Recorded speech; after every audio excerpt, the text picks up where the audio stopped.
Kasi mga crosswind naman na mayong ano. Yan mga sir, ito Isuzu Crosswind. Yan, galing pa sila ni sir ng Bicol. Yan ang issue nito mga sir, blackout.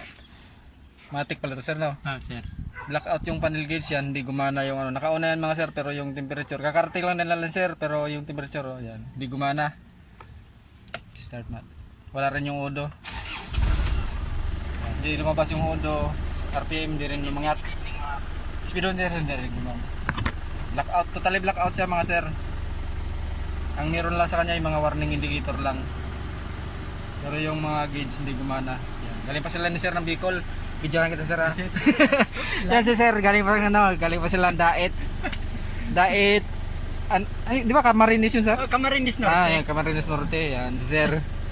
Matagal na rin ako pinapanood ni sir sa vlog eh. Nakarating dito si sir. Buksan natin mga sir para maayos natin. Another 1 subscriber addition. Yan mga sir, ito na yung ano, napaklas ko na yung panel gauge ng Isuzu Crosswind. Galing pang Bicol mga sir, dumayo dito kay Kalikot sa Dasma, Cavite. Yan. Galing silang Camarines Norte daw, sabi ni sir. Layo-layo rin yun mga sir. Subukan natin ito i-repair mga sir kasi sana ma-repair pa nito kasi layo ng pinanggalingan eh. Bicol pa.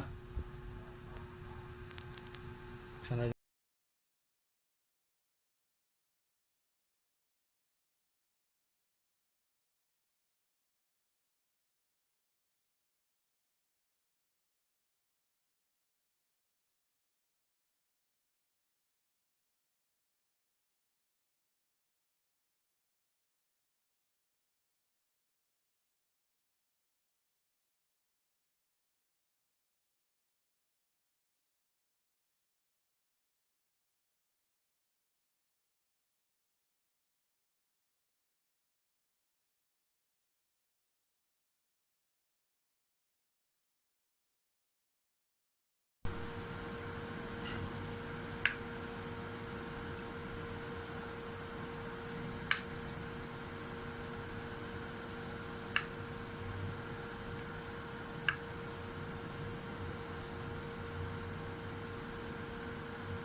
yan, okay na ito mga sir, i-assemble ko na ito tapos i-testing na natin sa sasakyan kung okay na siya.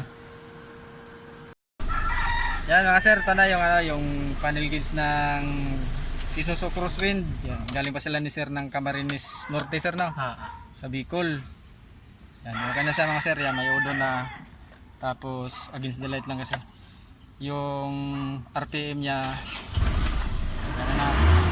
Tapos yung temperature niya gana na rin mga sir, malamig pa lang kasi yung ano, makina kaya mababa pa. Yan sir, umatang-atang siya ng konti sir. Tapos fuel gana na rin yan mga sir.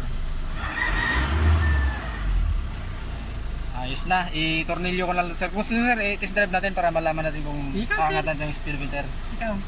Kayo na mag-drive sir kasi hindi ko sanay ito.